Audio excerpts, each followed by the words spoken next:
بسم الله الرحمن الرحيم. وقال الشارح: المرتبة الثالثة الإحسان. تعريف الإحسان. وقال شيخ الإسلام محمد بن عبد الوهاب بن سليمان بن علي رحمه الله تعالى: المرتبة الثالثة الإحسان ركن واحد، وهو أن تعبد الله كأنك تراه فإن لم تكن تراه فإنه يراك. مرتبه سیوم از مرتبه های چی بوده اینا؟ معروف مرتبه های احسان میگوید که سیوم مرتبه احسان است بوده است. یکم دویمش چی بوده؟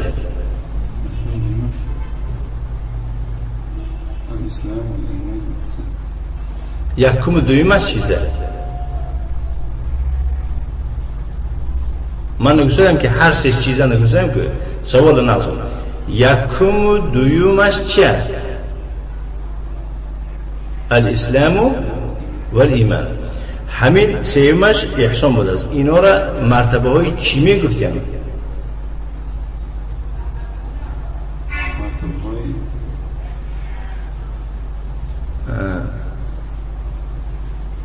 من باید در دوران درس پرسم که با آدمای اشتریک که همون آدمایی که درس گوش کرده هیچ گوشش در یک جا یا نه که فقط بریم مواظب کرده فرستنده شده که یک ببینیم هیچ گوشش در یک جا یا نه.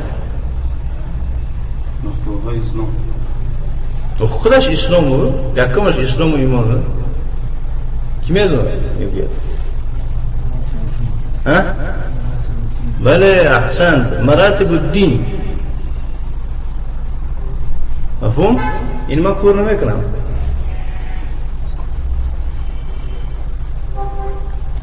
بله مرتبه سیوم از مراتب دین احسان است و او عبارت از یک تا رکن می باشد و مراد از آن چی بوده است؟ الله را عبادت بکنی همچنانی که تو او را دیده ایستاده و اگر چی تو او را نبینی همان او تو را خواهد دید.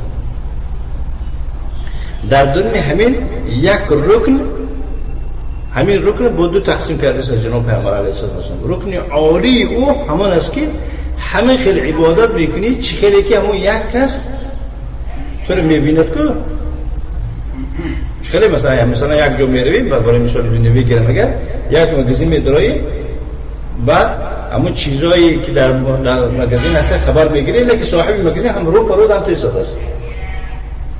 چه احتیاط بکنی یک چیز خبر گرفته احتیاط آدم 100% میشود که یک اونجاش با خلال نرسونده با چه خیلی گرفته هم خیلی مونده هم خیلی است. با یک مگزین دیگه میداری که هم تو فقط نویسیگی است که مگزین نخواهد پد کامر نبولیده نمیدید. مگزین در زیر چه نباری ویدیو هست. با میبینید که یک کنجنده شده است. همون صاحب مگزین نمیبینه.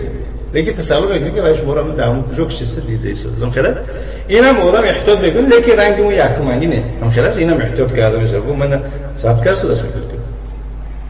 فهمیدید؟ علی همین به همین مثال انسانی هست که الله را همین خیر عبادت میکند که اگر خودش میدوند که همین خیر 100% حرکت میکند که عبادت کند و یک یعنی احسان درجه عالیش انجام داده که است. انجام داده است. اگر آدمی که مثلا گیریم با عبادت کمتر کمبودی داره و مثلا کمتر بی‌پروا کنه دیگه به مثال مدویم است. میدوند که الله تعالی من دیده ساده سو لیکن قدر 100% کار نکرده ولی هر دوشم در احسان داخل میشه. ممکن شاید با اینجا فهمم. الاحسان في اللغه اتقان الشيء و اتمامه. احسان در لغت یک چیز را مستحکم و به اتمام رساندن است. یک چیز مستحکم اتقان محکم کاری کردن و به او را چیکار کردن؟ اتمام به تمام رسانیدن. مأخوذ من الحسن از حسن گرفته شده است و هو الجمال ضد القبح. از زیبایی گرفته است که مراد از زیبایی ضد بی‌زیبی است. ای بجر.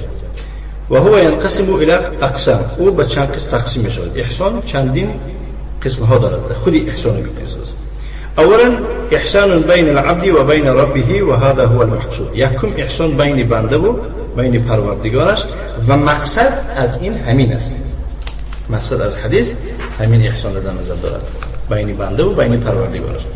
ثانیا احسان بین العبد و بین الناس، احسان بین بنده و بین دیگر باقی مردم. ثالثا احسان الصنعة و اتقانها، اذا صنع الانسان شيئا او عمل عملا فانه يجب عليه ان يتقنه و یتمه. احسان صنعت میگویند یک انسان یک کار میسازد، یک کار میکنه، یک چیز انجام میدهد، همه چیکار میکنن به درجه اعلی او را انجام میبرن. گرچه دیگه برای خودش خونه پوشیده است، خونه با قوت نقض میکنه خلاص. اذا صنع الانسان شيئا، وقتی که انسان یک چیز سازد او عمل یا که یک کاری را انجام دهد فانه یجب علیه، واجب در گردن او چیکار کند؟ همون کاری کردگیش به اتمام و به مستحکم کاری، محکم کاری انجام دهد. النوع الاول هو الاحسان بین العبد و ربه. نوع یکم این احسان بود بین بنده و بین پروردگارش. بینه الرسول صلی الله علیه و آله و سلم لما سأله جبريل بحضرة الصحابة كما سيأتي فقال الإحسان أن تعبد الله كأنك تراه فإن لم تكن تراه فإنه يراك. إن جناب پیامبر صلی الله علیه و بیان کردن چون این نوع احسان، یعنی نوع احسان کدوم احسانه؟ احسان بین بنده و بین پروردگارش. وقتی که جبرئیل علیه السلام رو سوال کرد در حضور صحابگان، خیلی که میآید می حدیث به تفصیل، یک قطعی آن حدیث من است که احسان آن است که الله را عبادت بکنی همچنانی که تو را دیده ایستاده، اگرچه تو را نبینی باید واقعا دانی که تو را دیده ایستاده است. فالاحسان بین العبد و بین ربه هو اتقانه العمل الذي كلفه الله به بأن يأتي به صحيحا خالصا لوجه الله عز وجل. دیدید احسان بین بنده و بین پروردگارش چیست؟ وی مستحکم کار کردنی همون بنده است، عمل را محکم به درجه خوب به درجه کمالات انجام دادنی بنده است. چرا؟ العمل، مصدر اینجا عملی فعلش کرده شده، عمل را الذي همون عملی که الله تعالی به انجام دادنی همون عمل اون بنده را فرموده است. یعنی بیان گفته که تفسیره، یعنی ان یأتی به صحیحا، همون عمل چکار کند؟ چکار انجام دهد؟ درست انجام دهد و خالص به خاطر روی الله عز و جل او را انجام دهد. یعنی من احسان میکنم. عمل الاحسان بین العبد و ربه ما توفر فيه الاخلاص لله عز وجل والمتابعه للرسول صلى الله عليه وعلى آله وسلم. اکنون میگوید عملی احسان کار احسان چی خیلی است؟ عمل احسان بین بنده و بین پروردگارش آن عملی را میگویند که در وی به طریق پررگی باشد. چی؟ یکم اخلاص برای الله عز و جل که اگر این را از دست دهد شرک میکنه، خواه شرک میده باشد خواه بزرگ باشد. و دویم چیزی که دویم شرطی یعنی احسان که متابعت پیروی از پیغمبر علیه السلام، اگر این نباشه باید بدعت. وقد بين النبي صلى الله عليه وعلى آله وسلم أن الإحسان على مرتبتين، إحسان بدو مرتبة است. جناب پیامبر صلی الله علیه و بیان روشنی انداخت، واحدة اعلى من الاخرى، یکی از دیگری با عالیتر و والیتر و بلندتر است. الاولى ان تعبد الله كأنك تراه، یکم الله را عبادت میکنی همچنانی که تو او را دیده ایستاده ای به چشم، بأن يبلغ بك اليقين والإيمان بالله، یعنی با اون اندازه که به تو یقین میرسد و ایمانی به الله میرسد که تو او را مشاهده کرده ایستاده، عیانا چشمت تو او را دیده ایستاده. لیس عندك تردد در انجام دادن همون عبادت که الله تو را دیده است، یگون تردد و شک و شبهه نیست، او ای شک یگون کدام شکی که نباشه، بلکه ان الله امامك سبحانه تراه عیانا، بلکه چنان عبادت کرده ایستاده که الله را در پیشت تو عیانا دیده ایستادگی باید. فمن بلغ هذه المرتبه فقد بلغ غایت الاحسان. کسی به این مرتبه الله نصیب دارش کند دیگر داند که او به درجه بزرگ احسان، به درجه بی پایان احسان رسیده است که اول زیاد دیگر نمیشه. تعبد الله كأنك تراه من کمال الیقین، یعنی الله را عبادت بکنی چنانه که تو او را دیده شدی از جهتی کمال یقین است. چنان باوری بزرگ داری، باوری تو به کمال رسیده است که تو او را دیده شدی. و آخه صحابه ها رو بینه، از اون میگوته حضرت علی رضی الله عنه میلرزید و گفتن از اون گفتن شما چی میلرزید؟ و گفتن من تأسیس شدم که اون در پیش پروردگار میستم، عبادت سر شد، مناجات سر شد. حضرت ابوبکر رضی الله عنه سوره تا آخر رسوندن نمیتونست، طاقتش تمامش در دل نماز قریب، یعنی که به گریه نماز تمام میکرد. برای چی؟ همه اینا به کمالات یقین رسیدگی بودن رضی الله عنهم اجمعین. و کمال الاخلاص، وقتی که انسان اخلاص به کمالات میرسه، كأنك ترى الله عيانا، در اون حین تو الله را همچون عیانا به چشم دیدگی سالی و عبادت بکنی. الله عز وجل لا يرى في الدنيا، هم میداند که الله سبحانه و تعالی را در دنیا دیده نمیشه و انما يرى في الاخره، او را برعکس در آخرت دیده میشه. ولكن تراه بقلبك حتى كأنك تراه بعينيك، ولی تو او را میبینی به قلبت چنانه که تو او را به چشم دیده ایستاده. ولذلك يجاز اهل الاحسان بالآخرة بأن يروه سبحانه و تعالی. برای خاطر این است که اهل احسان، الله سبحانه و تعالی اهل احسان را جزا پاداش میده در آخرت، پاداش این میشه که پروردگارشون میبینند. لما عبدوه، وقتی که او را عبادت کردن، و كأنهم يرونه في الدنيا، و خودی که او را در دنیا میدیده باشن به چنین طرز و به چنین نمود الله را عبادت کردن. جزاهم الله بأن افسح لهم المجال بأن يروه بأبصارهم في دار النعیم، و چنین پاداش میدهد الله تعالی ایشان که برایشان خوشاد و وسع میکند جا را. المجال گفته جا را میکند، جا را چنان وسع میکند که به ملال پروردگار را میبینن به دیده هاشون و یگون زحمت و ازدحام و تعمل تیره و سر من بینم من دیسام نیمشه نمیشه. چخلی که گفتن که ما ترون القمر، چخلی که افتاب میبینید که در دیدن اون معذرت محتاب، چخلی که میبینیدون در دیدن اون یگون زحمت و ازدحام نمیشه. فی دار النعیم، این در جنت میباشه. دار النعیم خانه که پر از نعمت است، هر چی دلی شما میکشد آنجا هست. ولا عین رأت ولا اذن سمعت. الله تعالی فرمود للذین احسنوا الحسنى و زیاده، برای کسانی که احسان کردن. چرا؟ حسنا، یعنی عملی احسان را انجام دادن، برایشون چی است؟ حسنا است. کسانی که احسان را رعایت کردن برایشون حسنا است، یعنی جنت است. و میگوید که و زیاده، با برزم اون جنت در اومدن و برزمی که اون دارالنعیم داخل شدن برایشون زیاده است، که تمامی اکثر مفسرها میگن که مراد از زیاده چی است؟ این رؤیتی دیدن دیدار پروردگار، دیدن جمال پروردگار دیدن است. از زیاده هی النظر لوجه الله، مراد از زیاده این بروی پروردگار نگاه کردن است. السبب انهم احسنوا فی الدنیا، سبب چیست؟ سبب اون است که ایشان در دنیا احسان کردن. فاعطاهم الله الحسنى، الله سبحانه و تعالی برایشون چی داد؟ حسنا داد. و هي الجنة، مراد حسنا میگه جنت است. خیلی که گفتم و زادهم رؤیت الله سبحانه و تعالی، یعنی که با علاوه به اونها عطا کرد دیدار پروردگار.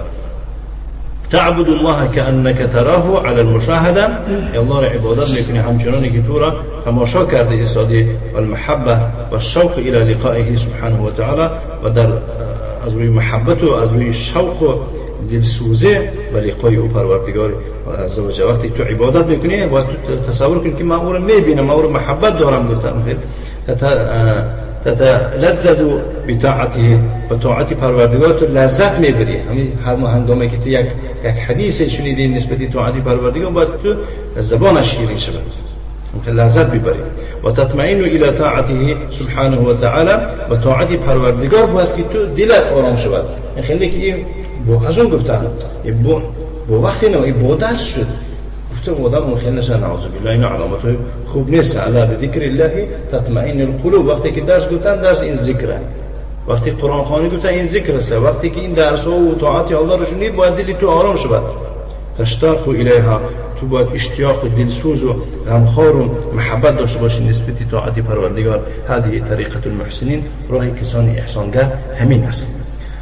المرتبة الثانية، اكون مرتبه دوم از احسان، اذا لم تبلغ هذه المرتبة العظيمة، وقتی که تو به این مرتبه بزرگ رسیدن نتوانی، فانك تعبده على طریقة المراقبه، تو او را عبادت میکنی به طریق نظارت او بر تو.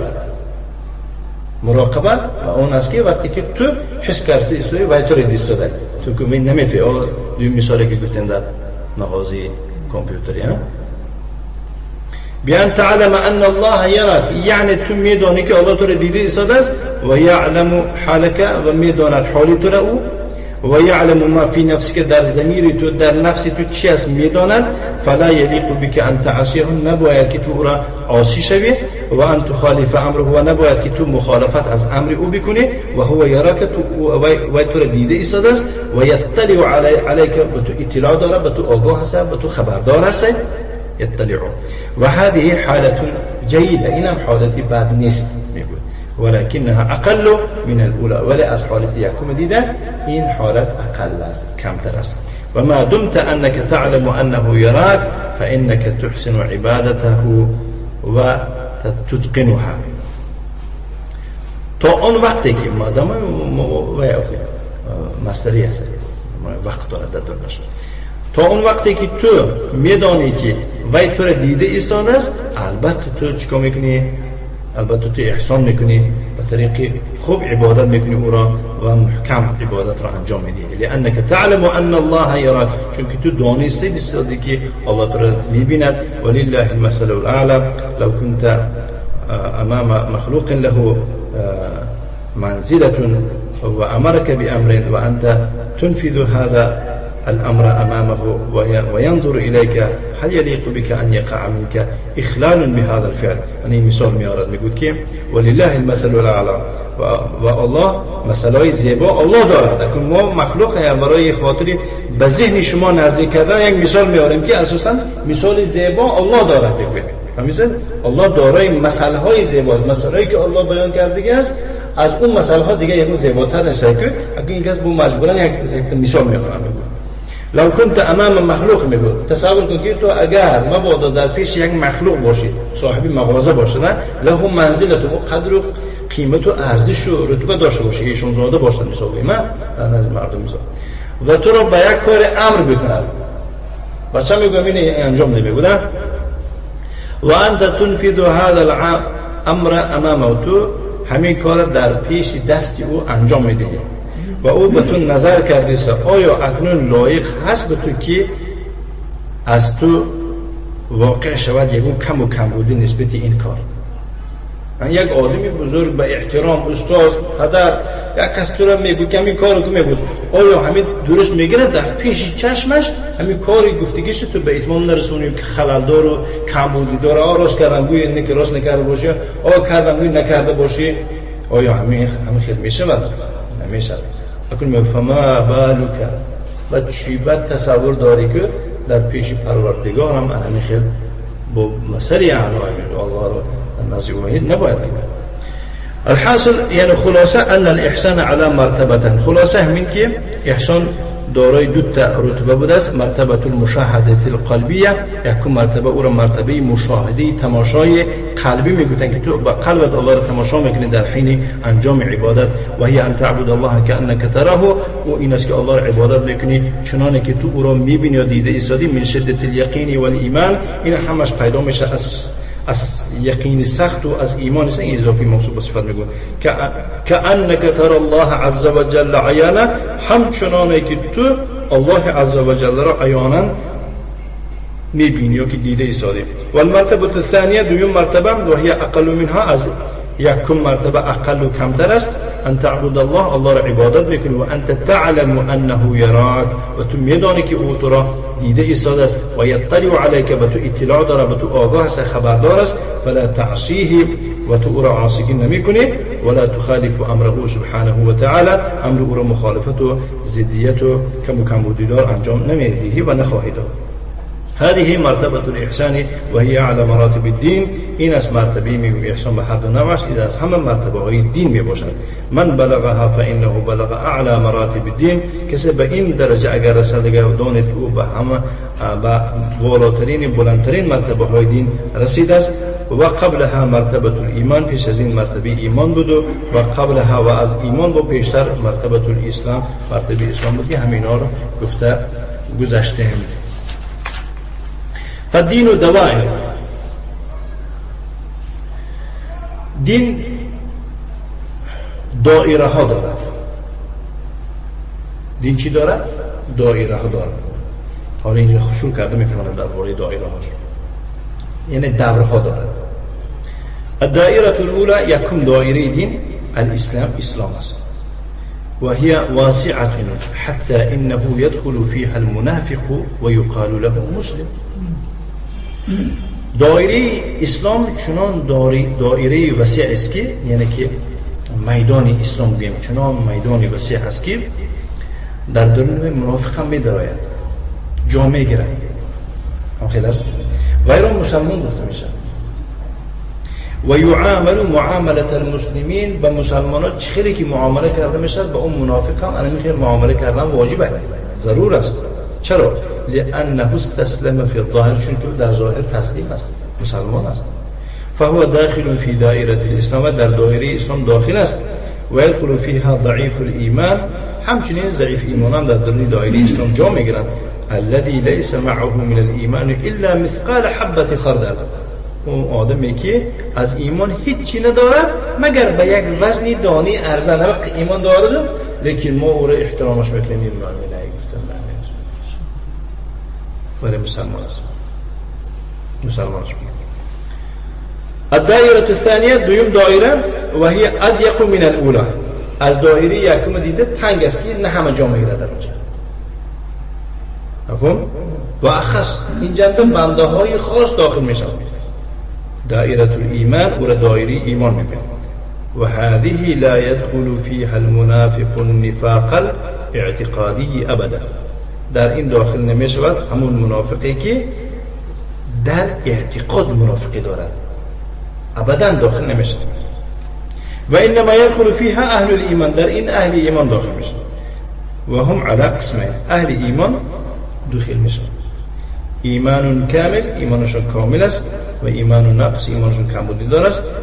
فیدخل فیها مؤمن فاسق او مؤمن تقی، مؤمن فاسق هم در این داخل میشن و مؤمن تقوادار هم در این داخل میشن. الدائره الثالثه، سیوم دایره، دایره دین.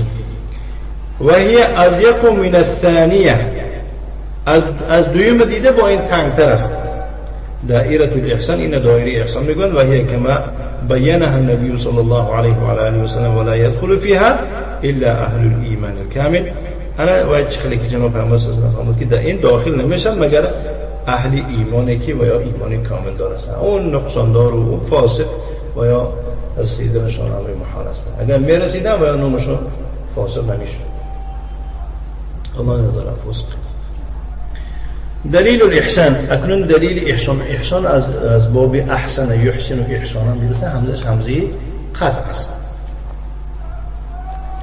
وقال الشيخ صاحب المتن والدليل قوله تعالى، دليل قول الله سبحانه وتعالى كما فرمود إن الله مع الذين اتقوا والذين هم محسنون. ما ظاهرا انتم معنا داده میرویم با شرحش جناب الشيخ صالح الفوزان، الله نگهشون دارد، میفهمند. و درستی الله همراه کسانی است که ایشان تقوا میکنند و ایشان با چیکار میکنند؟ احسان میکنند. الله با همراه ماست. و قوله تعالی و توکل علی العزیز الرحیم، و توکل بکن به اون ذاتی که او پیروزمند و رحیم مهربان است. الذي يراك حين تقوم، اون ذاتی که تو را میبیند حینی که تو بعد میخیزی. و تقلبك فی الساجدین، و غلط خیز تو را در میانی سجده کنانی فرامدن و برآمدن تو را تقلب بکرفت آی تو را در ببین. انه هو السمیع العلیم، همانا او شنوا است، العلیم دانا است. اینا هر یکی کلمه ها تقلب اینا هم رو میبینن که معنای ظاهره میگه تقلب اصلا رفت آ و فرامدن و برآمدن تو را در درونی سجده کننده. و قوله تعالی و ما تكون في شيء، در کدام شأنی که تو نباشی، و ما تتلو منه، از جانب الله چرا که تو تلاوت نکنی، من قرآن گوشت از قرآن، منه هو راجع به سوی الله سبحانه و تعالی. ولا تعملون من عمل، و کدام عملی را که شما انجام ندهید، الا كنا عليكم شهودا، ما به هر تقدیر و به هر حال برای شما شاهد و حاضر هستیم. استفیدون فیه، وقتی که شما چیکار میکنید؟ عمل میکنید. و ما یعزب عن ربك من مثقال ذرة في الارض ولا في السماء ولا اصغر من ذلك ولا اكبر الا في كتاب مبين.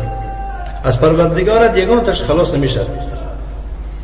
من مثقال ذره، خواهی چیه؟ به مثقال یک ذره، ذره گفته اصلا همون یک مرچی میده رو میبینه، خود در زمین باشد، خود در آسمان، خود میده باشد، از آنها خود بزرگ باشد، مگر همین اونها در کتابی پویده و روشن هستند.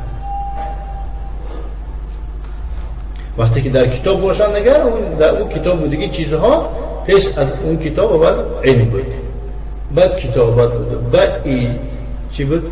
بعد مشیت بود و بعد آفر، بعد به وجود آمدن بود. این 4 مرتبه های چیه اینا؟ تقدیر. وقال الشارح حفظه الله تعالى هذا دليل المرتبة الأولى من الإحسان. إن دليل مرتبة يحكم از إحسان. إن الله مع الذين اتقوا والذين هم محسنون. دلت الآية إن آيات دلالات كالرئيس است أن الله مع المحسنين، الله با همراهی محسنین است. و هم الذين عبدوا الله كأنهم يرونه، اونا کسانی هستن که الله را عبادت کردن كأنهم يرونه، همچنانی که اوها را دیده ایستادن. فإن الله معهم، و درستی الله همراه ایشان است، معیت خاص. یعنی چی میگم؟ معیتی خاصه میگم، اما الله با همراهی همه مخلوقات هستن. یعنی چی میگم؟ معیتی عام. از این معلوم میشه است که معیت دو خیلی میشه است، با همراهیگی معیتی خاص میگویند و معیتی عام میگویند. معیتی خاص کدوم است؟ همین معیت النصرة والتأیید والتوفیق. این چی میگم؟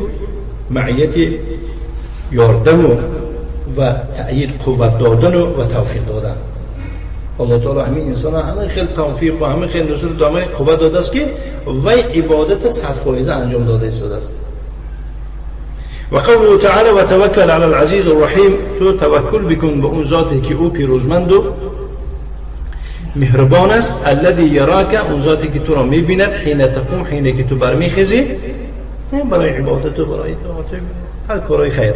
و تقلبک، و تو را میبیند، الذی یراک میشه. و تقلبک فی الساجدین، یعنی که مثلا رکوع میکنی، خاص سجود میکنی، خاص میفرای، خاص میبره. در دنیا همون نمازخانه ساجدین مراد از نمازخانه رو گفته است که از همه رکن بهترین نماز گرفته است که بهترین جا سجده که میباشد، و مراد از سجده در اینجا یعنی که نمازخانه رو گفته. هذا دلیل المرتبه الثانیه، این دلیل مرتبه دوم است. تو الله میبینه، هم گفته اون کار خودم مشغول نیست.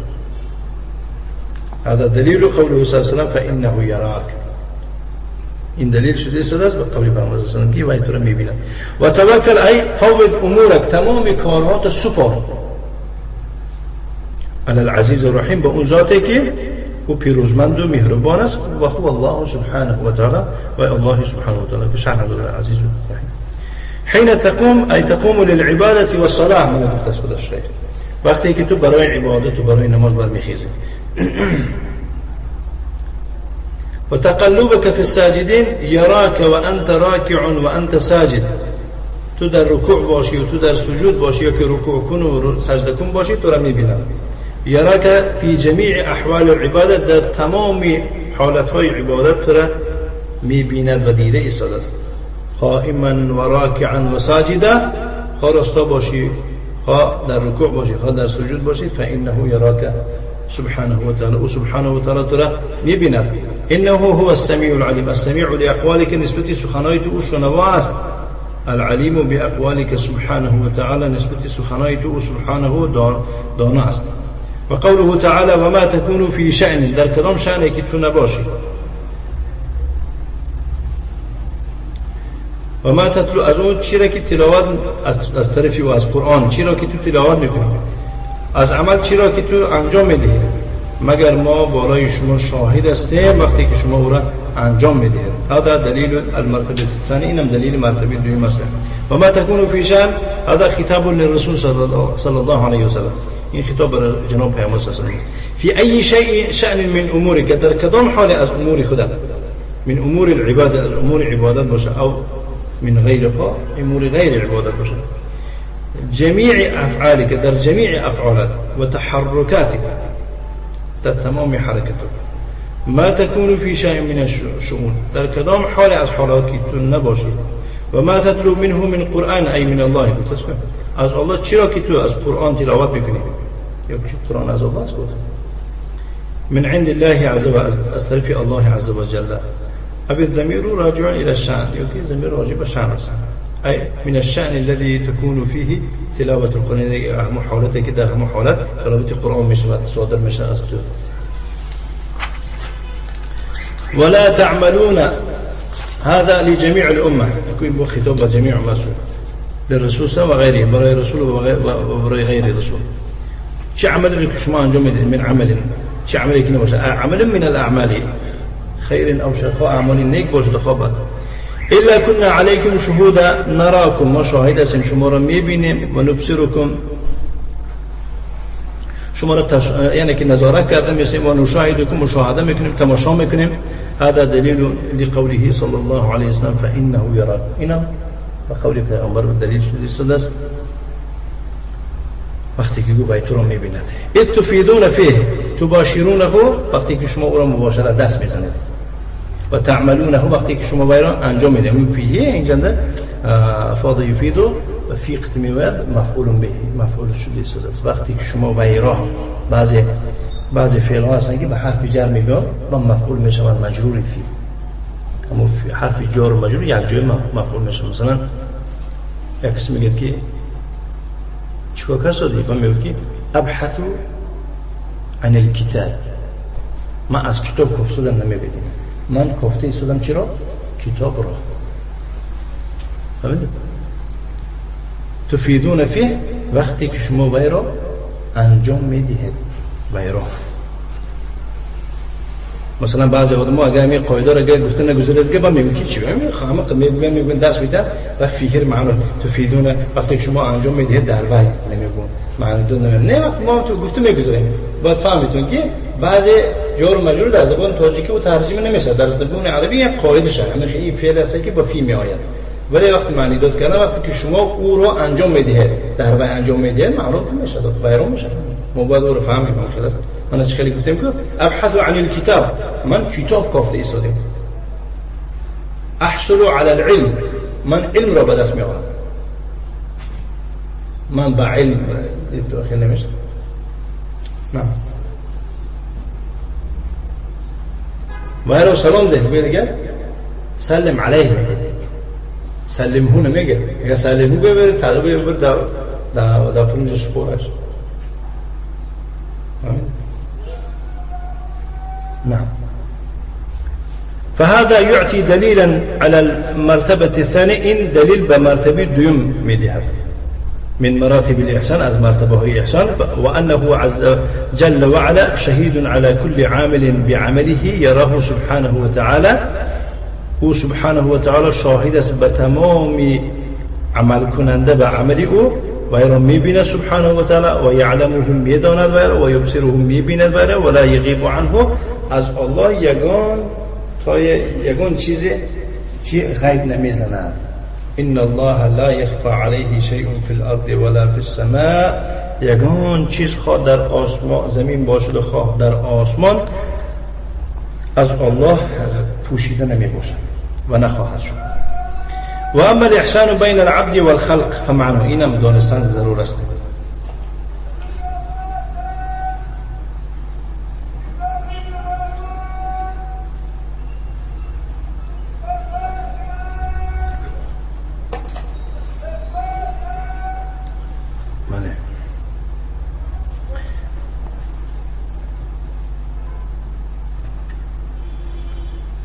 وأما الإحسان بين العبد والخلق فمعناه اکنون پرسند که احسان بین بنده و بین دیگر مخلوقات چیست؟ معناش چنین است که بذل المعروف له، هر کاری پسندیده را برایشون دریغ نداشتن، صرف کردن. و کف الاذى عنه، از اونها آزار و زیان را نگه داشتن. خواه زیان از طرف خودت باشد، خواه از طرف دیگر. بینه که یک از عکس دیگه ضرر دیدی شده، اون ضرر از دست میبرد، نگه دار. مخیله بیان تطعم الجائع، شرح میده. یعنی مثلا گرسنه را میخورانی و تکس العاری، برهنه را میپوشانی و تعین بجاهک المحتاج، محتاج به همون مرتبه و به همون یعنی که دارایت چیکار میکنی؟ یاردم میکنی. بعضی آدم هست که مثلا بعضی آدم هست که رتبهش بلند است، در همون دهه خود، در همون شهر، در همون دیار رتبهش بلند است. باید هستن که تا هوای نگود یک سی یاردم میده، یک محتاج میبود من یاردم تین، لیکن نداره. و فلانور میگود چیه؟ فلانور احسان کنید بگید خوب شده تقصیر میگود من اما بیشتری ملاها، بیشتری ما آدمای ملا و ایشون زاده ها کم در کماشون مثلا گیره اون بیچاره بایار میگود که فلانور احسان کنید. چونکه همش ادرسای خودشون، بانکای خودشون، خزینه خودشون پرشیدگی نیست. خودشون بیچاره محتاج آخر. باید که همون کسی که نیرومند و سال گپش در بایا میگذشتی های کم بغلا به ارشاد فرمانده فلانه رو یادم. اینم یعنی چی میشه؟ احسان به مخلوق میشه. گرچه که تو او را یادم نداری از خودتم به جان حداقل. و تشفع لمن احتاج الشفاعه، شفاعت میکنی به کسی که محتاج شفاعت است. شفاعت اکرام کلمه است. الشفع یک از تنها است، یک جای رود، یک جای میرود که اگر یک خودش تنها باشد گپش نمیگذارد، کارش نمیگذارد، کارش پیش نمیرد، چون که وای ویتر است، تنها است. من میخواد که اگر تو چی شوی؟ شفع شوی در بود، یعنی که جفت شوی. یک کس یک حاجت دارد که یک خودش رود، اگر حاجتش روان نمیشه، دو کس در کار تو شفاعتش میکنی، یعنی دو تا شده میروی کار بی انجام میدی. همین یعنی معنی همین گپ است. بود دیگه معنی تبذل المعروف، کاری پسندیده را صرف میکنی. جمیع وجوه المعروف، تمامی مثلا یعنی که نمودی کارهای پسندیده که در شریعت اساس داشته باشد. تکریم الضیف، مهمان حرمت میکنی.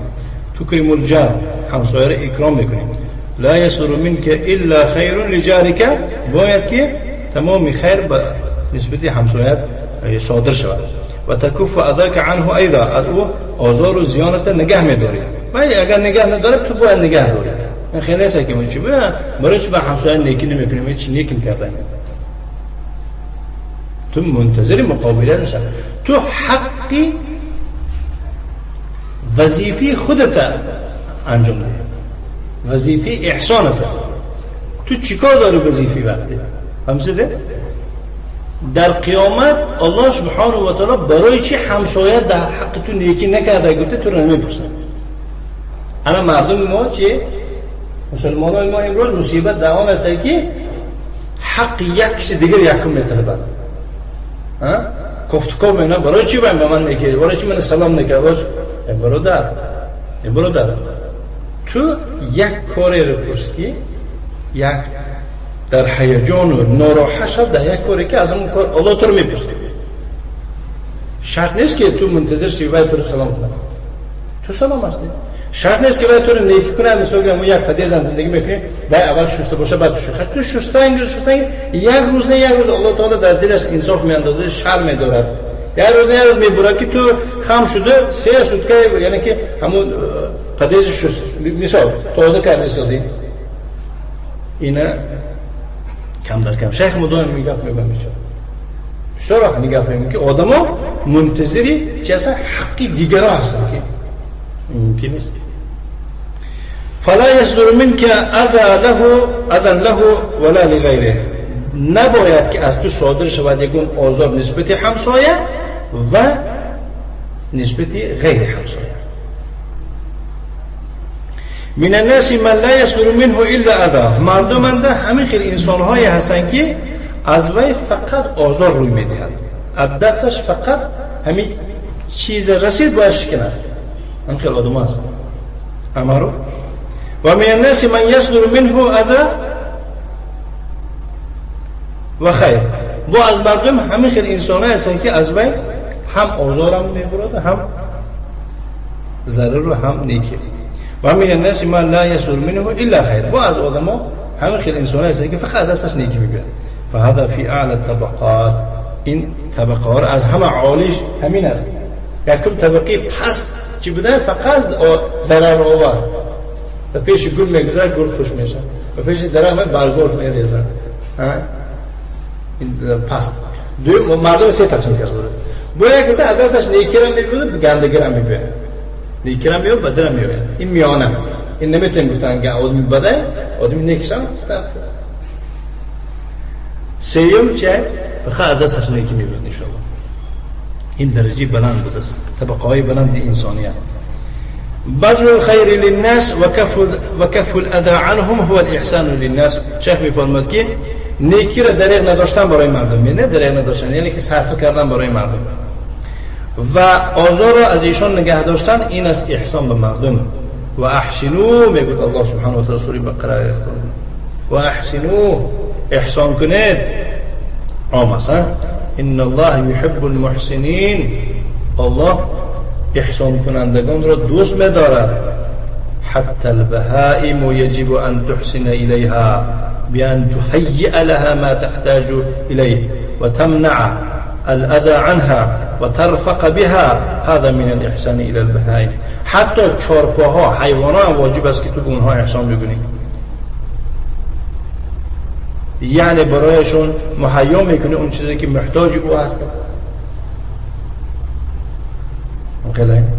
و من کنی آزار از او. میبینی که حتی همون بینی که مثال در طرفه رسیه مثال همون گوه نگه داشتن مشکل است، همون خیلی پشتاق هم میتن باید که تو منش اشکی رو استفاده برسادی. میشد که مثلا روزه بعضی پریفرات ها بودن دورو پورو مولی که مثلا که پشتاقی آزار میتن. سبحان الله. این هم یک چی میشه؟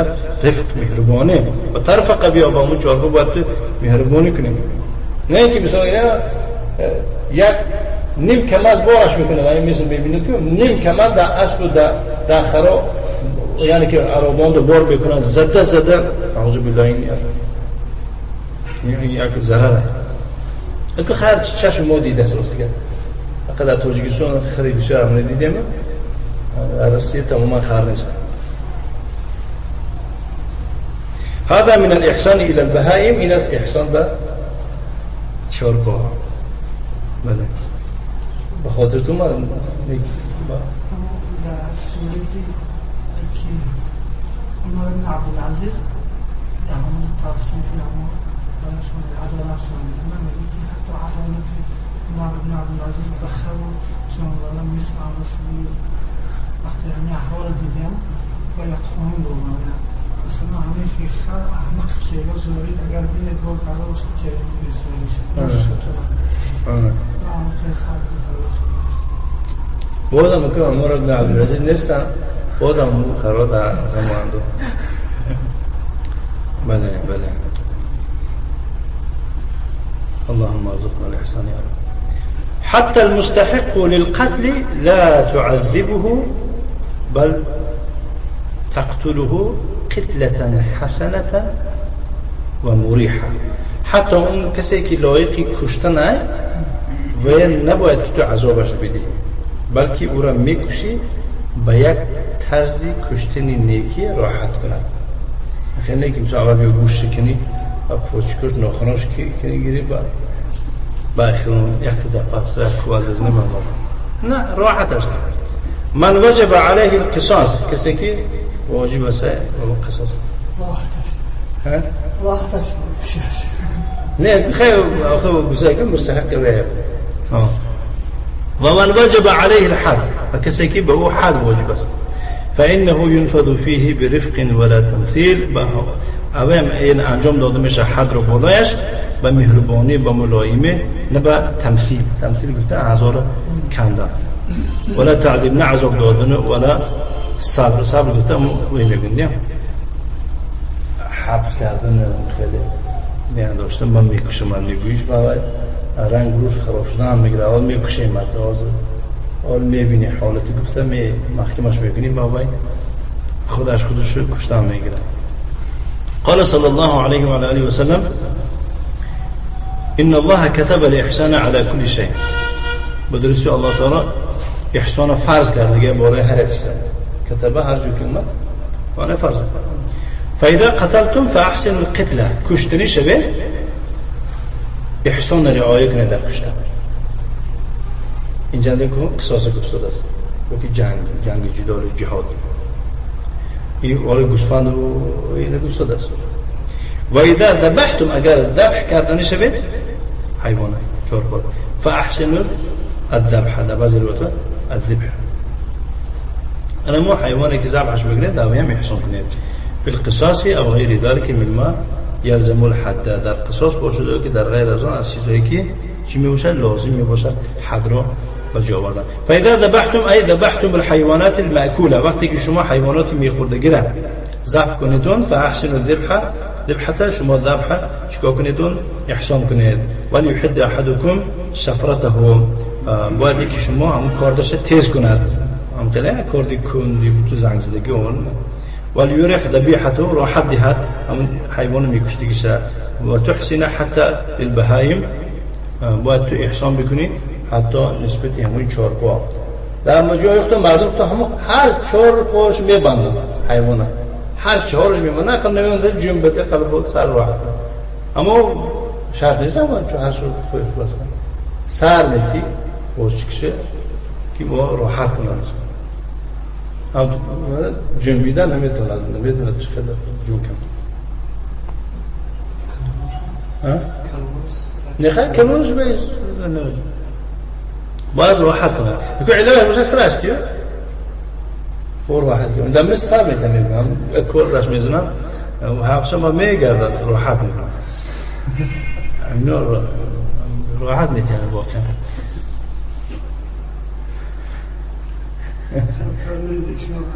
نه خش نیدم نقد کرده اما سرش کار میزیدم بعد میخیستی میکرسه قریب 100-200 متر جو همه جو خون.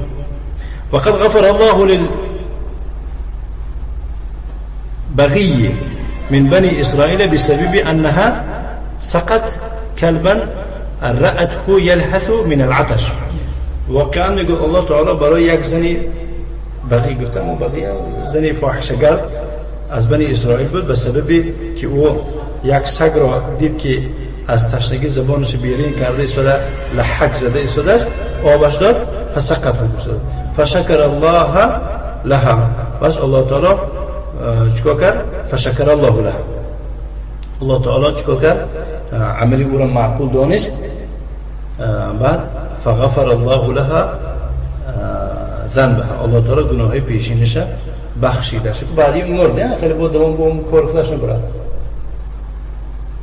آمده با بعض زنایی یعنی اینا دایگون ترجمه‌اش خونه اگر خیلی نه که مثلا اگر یک بسته که گربه آب تیدو با کارش دلبر و یعنی توبه کنه دو بعد اینا میگه اگر خاتمش به همین کارا اگر انجام دهد دیگر ان شاء الله الله میبخشه و هو ذنب عظیم گناه بزرگ است و هو بغاء ای الزنا زنا البغاء فغفر الله لها بسبب ذلك بسبب همين الله تعالى گناهش مغفرت کرد لانها احسنت الى هذا البهيم العطشان چون که احسان کرد به این شارپای تشنه فكيف بغير الكلب اکنون شما چی میگید که به غیر از سگ اگر انسان و دیگر مخلوقات چیکار کند نیکی کند اذا احسنت الى جاع من المسلم اگر تو یک مسلمانی گرسنه چیکار کنی احسان کنی او حتی من بنی آدم از مسلمانان یا که حتی از بنی آدم مثلا جنسیت و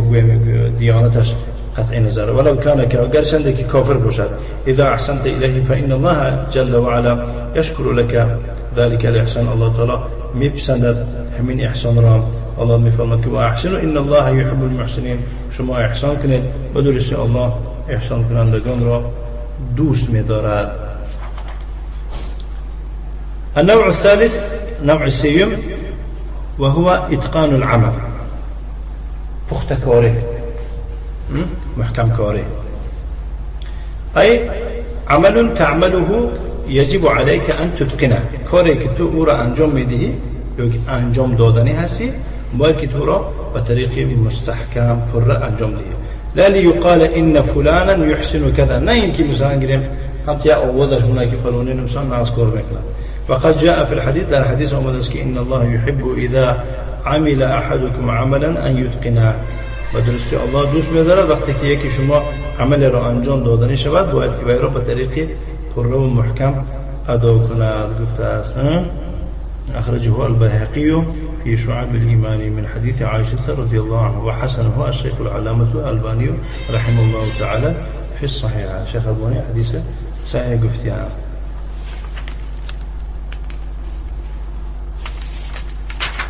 وصلى الله وسلم على نبينا محمد وعلى آله وصحبه وسلم تسليما مزيدا